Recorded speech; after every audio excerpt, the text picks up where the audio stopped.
Hello and welcome to our web talk, Europeans Head to the Polls and You. So we're going to be looking at what Europeans make of these elections and whether they'll be voting or not. Joining me are Thomas Panayotopoulos, and he is from Greece. Hello, Thomas. Hello, hello. And next to him is Anna Prokorna, and she's from the Czech Republic. Hi, Anna. Hello. Right. And we also have our mobile reporter in the field. Her name's Miriam, but she's in the field there if you see the little image next to Anna and Thomas. And then next to them is Professor Ludger Kühnhardt.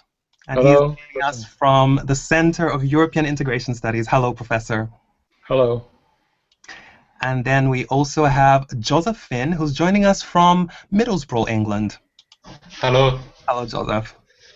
And finally, we want you guys to take part in this discussion. So we have our social media editor, Anne-Sophie Brendlin. Hi there. Yeah, you can send us your tweets and comments on Facebook, on Google+, or on Twitter, and I will show the sign here if there's any comments from you guys, and then I can include them. So why don't you start right now and tell us if you're going to vote or not? Exactly, and while you guys try to figure out whether you're voting or not and telling us that on Twitter, we're going to show you this video that our mobile reporter, Miriam Klausner, made. She went and asked the people in Bonn whether they'll be voting. Yes, of course, because it's important to use your voice, especially when you're young and you want to change something in the world. Yeah, I'm going to vote because it's important to go voting for the European network and to build up something like knowledge exchange for the students. Of course I'll go to the election because, in my opinion, if you don't go voting, then you don't have a right to complain. No, I won't vote because I'm from Spain, and I think that we have an horrible politicians, and I am very disagree with. I very disagree with this politician. I already voted, and the reason is in other countries people are dying for their right to vote. Yes, I'm going to vote, and I think it's very important because I want to be part of the decisions that are going to take in the European Union. I'm from Bulgaria, and I don't want to vote because I know what's happening in Bulgaria. The people vote, and after the same people. Yes, I decided to vote it because as citizen of Europe, I want to take part of the integration of Europe.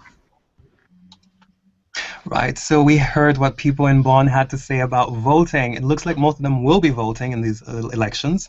But we had two young people who say they won't be voting. And there's one of them who's from Spain, and she said that she won't be voting. Spain and Greece have a lot in common in terms of the European economic crisis, Thomas. So maybe you could tell us whether you're voting or not.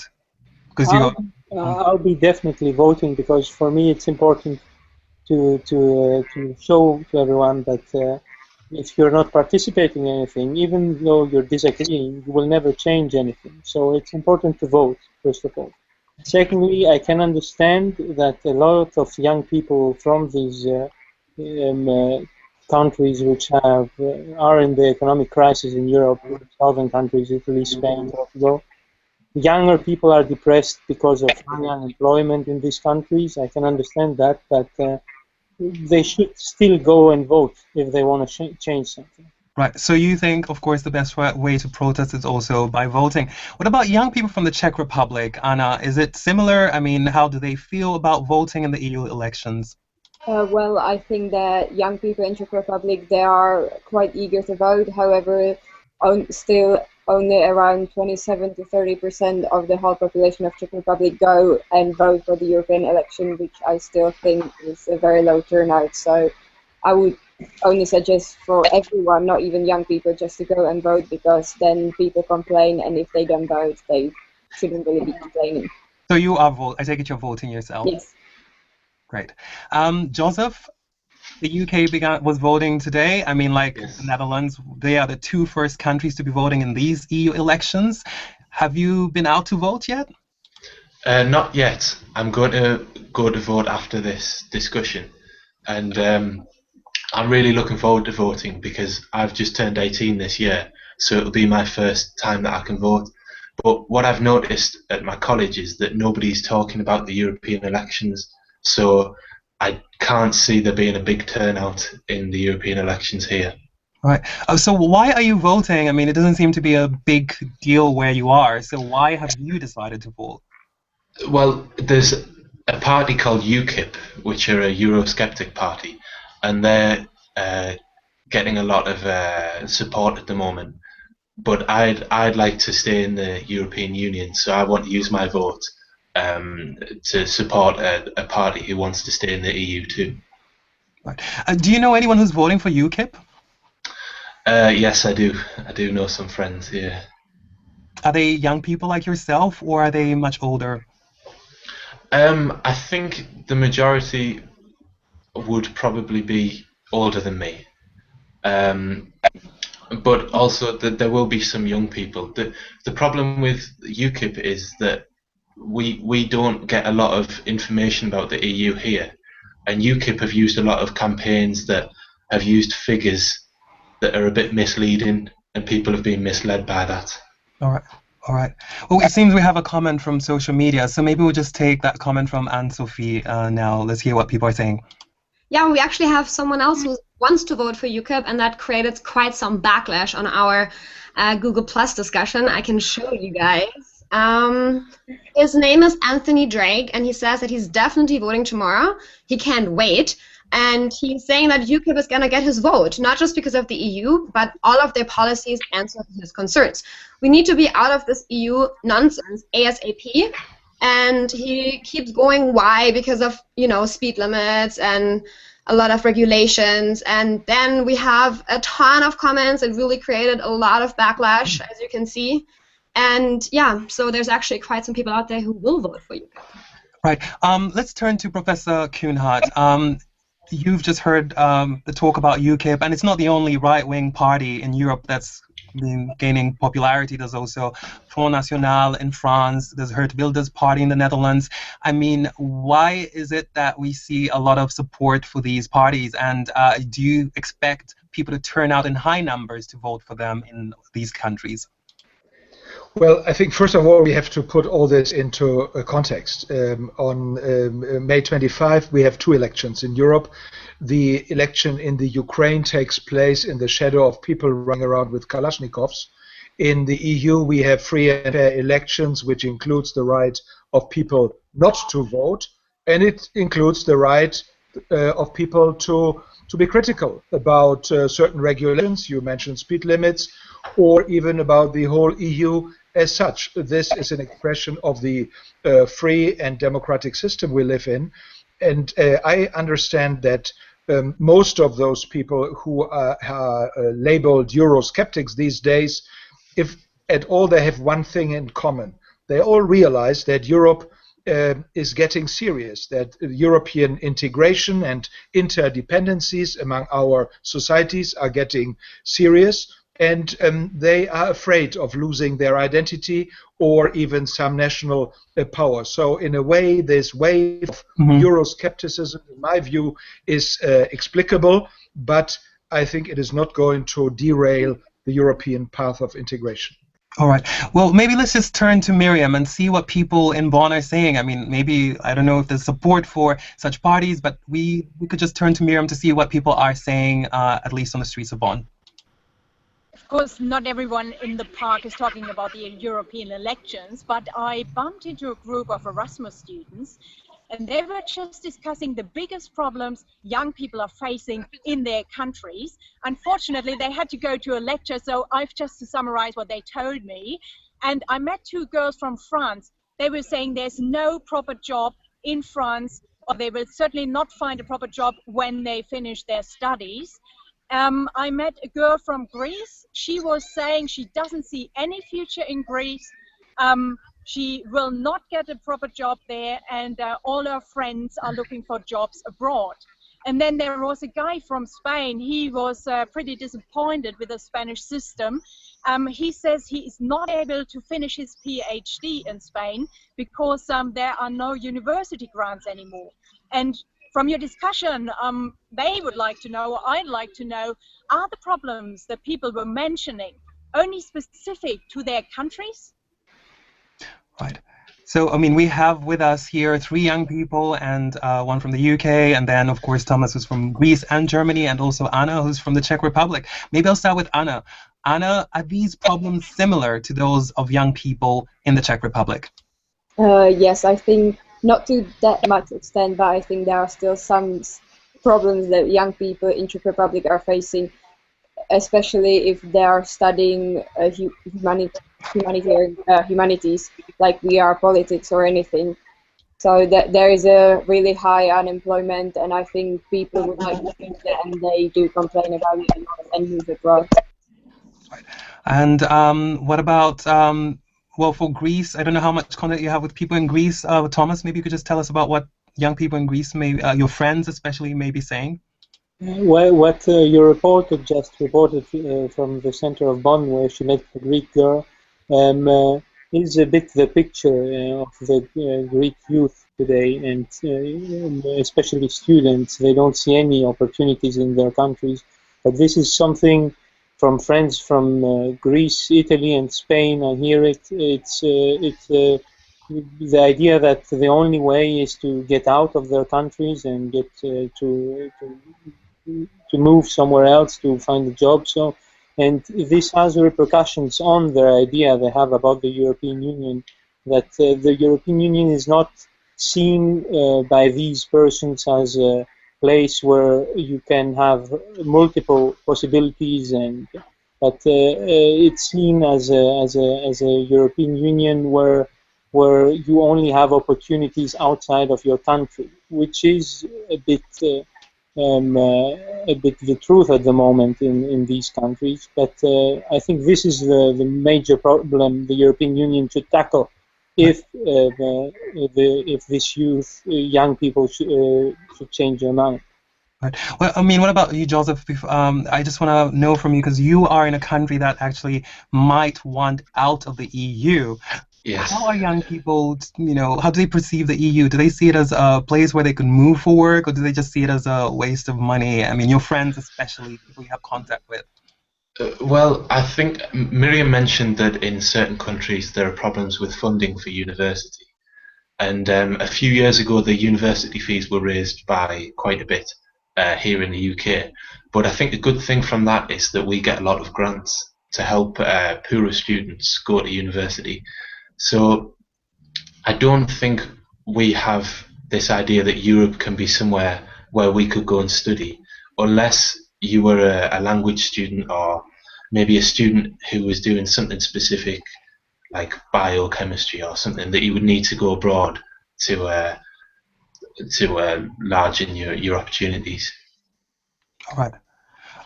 Professor Kühnhardt, we just heard two rather more similar opinions from 2 young people, and then one that was fairly different from the UK. What kind of effect are such perceptions of the EU having on the voting patterns that we may see in these elections in these different countries? Well, I think the basic effect of all of this is that people, no matter whether they go voting or not, no matter they vote mainstream parties or Eurosceptical parties, the overall effect is that all of us in Europe want to see a European Union that works, a European Union that takes people's concerns seriously, a European Union that translates the destiny and the vocation of this European Union to be a union of peace into sustainable economic growth and social stability, following from the provision of new jobs for young people in particular. All right. Well, we have a comment from social media, so we'll turn to Anne-Sophie and just if she could just let us know what people are saying on Twitter. Yeah, I mean, we heard a lot of Eurosceptical voices, but we're also getting some comments from people that actually really believe in the EU and also really believe in voting. Let me show you some of them. So one is Benjamin Becker from Germany, who's saying he already voted via mail because the sane can't stand silent and see extremists and propagandists tear up the EU. Someone referred to his post. His name is Willem from Holland, and he's saying voting is both a democratic obligation and a personal responsibility to influence your own future. And we have a third comment from someone from Germany who's saying, yes, he wants to vote for federal Europe with a common language and army, no NATO, and Russia somehow should be part of it. So these are the comments that we're getting from our users right now. So we heard that. What about you, Professor? I have a rather short question to ask you. Have you been encouraging students to vote in these elections? Yes, of course, and I feel encouraged by the direction of many of our students here at my institute. They are all eager to turn their educational background and professional experience into jobs that help to bring Europe forward. I think this is the overall spirit of a vast majority of young people. They want to contribute to the well-being of their respective societies, and in doing so, they contribute to the common good of Europe. These days we talk so much, but sometimes even too much, about Eurosceptics in our media. I'm not against discussing these phenomena, but we should keep in mind that the vast majority of Europeans who go out voting vote for the mainstream parties who are forming, for a good number of years they have been doing so, some sort of a grand coalition in these European institutions. Maybe some people find this boring. I understand very well. A grand coalition always produces a certain boredom, but it guarantees that Europe works, that the institutions work, and these working institutions must take the issues seriously, which we have been discussing here, youth unemployment in the first place.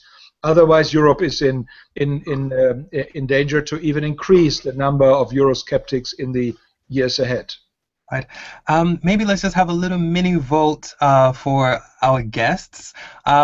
Who is, if you feel positively about the EU and the future of the EU, please raise your arm. So, okay, we have, okay, the professor didn't seem so sure there. Sure. Maybe I'll pick one of the students. Maybe Anna, just tell us why you're positive. I think now the young generations are actually realizing that Europe is important and to work together, even with the happenings in Ukraine. The Europe needs to take one approach and work as one, I don't want to say coalition, as a union, to work together towards a better future. And I think, especially I would say, with my colleagues here at in my class, or even with my friends back home in Czech Republic, they realize that just to work together for a better future is the way to go. All right. And Professor, you were hesitant, and so I just want you to tell us why you hesitated. Well, no, because I thought you were only asking the young people to react to your question, and I thought I am not really any longer part of this generation, but I am this European public and have strong opinions about a good future of Europe. And want the European Union to succeed for all generations, because this is an intergenerational project. It is a community of values that brings us together after a century of warfare. And in light of all the challenges we see around us, in light of all the human rights violations around the world, in light also of the contributions of Europe to increase the level of social cohesion, I think the European project is worth continuing and doing so with a stronger democratic outlook. And this is what these elections are all about, to give Europe more of a face, to personalize and to politicize this process, which is not bureaucratic alone, but really helps us understanding the future path of our European society. Let's turn back to Anne-Sophie and let's see what people have been saying on Twitter. Yeah, we have one user who would like to vote, but she can't, and she wrote us the reason why when we asked her.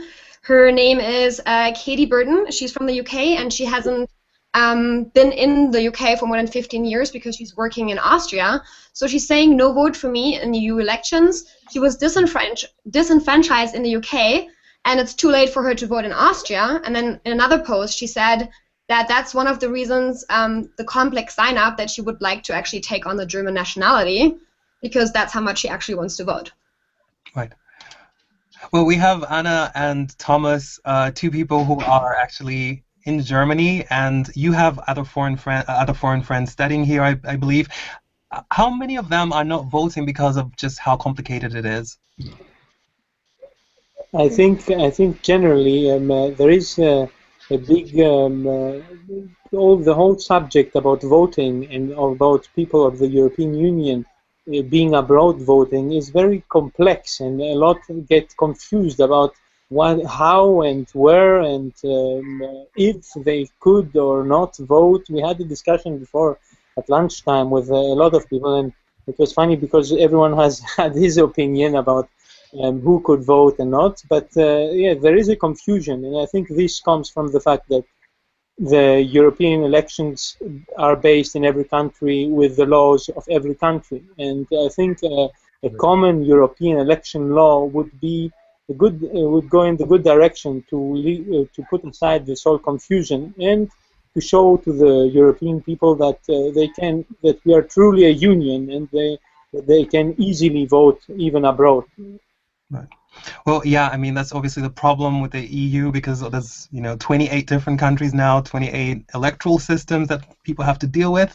And of course, for Europeans living in different European countries, that becomes very complicated. Maybe I have one final question, which I'd like all of you to answer. Imagine that you were elected into the EU Parliament. What's the one thing that you would change, the first thing that you would change in Europe? I will start with Joseph. I would like to see more renewable energies used, because I think we need to take care of future generations, and there needs to be more investment in things like wind energy and sun energy for the future. All right, and now let's turn to Professor Kühnhardt. What's the one thing that you would change? Well, I would change the right to have the right to change something personally, because I believe Europe only works if we all work together, and not on the basis of an autocratic system as we see it developing in Russia these days. Europe depends on consensus among its citizens, and I would always stand there to give even opponents the right to speak their free mind. All right, let's turn to Anna. What would you change? Well, I do agree with Professor Kühnhardt, and also better transparency within some European institution would actually be quite helpful for the citizens, because many citizens, and I can say from the Czech Republic, don't know anything about the European institutions or what's going on and how do they make legislations or anything like that. So transparency and inform the citizens of the Union more. Right. And Thomas, finally? I would change a lot in the promotion of the European Union, because I think that a lot has been achieved since the beginning of this European idea, and it's still not well promoted. And this gives space for Eurosceptics and people who are misinformed to advance and to mislead people, because we should also know that the European Union is an idea which is very attractive for a lot of countries around Europe, who, like, I don't know, Georgia, Serbia, and others, who would like to be part of this European idea. And I think that the promotion of the European idea should be something we should concentrate in the next year. All right. Well, a few different ideas there, but let's see what you guys have been saying on social media. Anne-Sophie. Yeah, one of our users. Okay, I heard this little backlash. So one of our users is actually saying that one thing that he would like to change are the massive amount of regulations that the EU has. And he wrote us and said he voted against the EU because of these regulations, because the EU is eigentlich unnötig, which in German means it's really not necessary. He says the EU was a good idea, but done as a chaos. The EU only costs time and money, and he really is against all these, quote, stupid regulations and the people who actually make them. So, yeah, the regulations really seem to bother some of our users.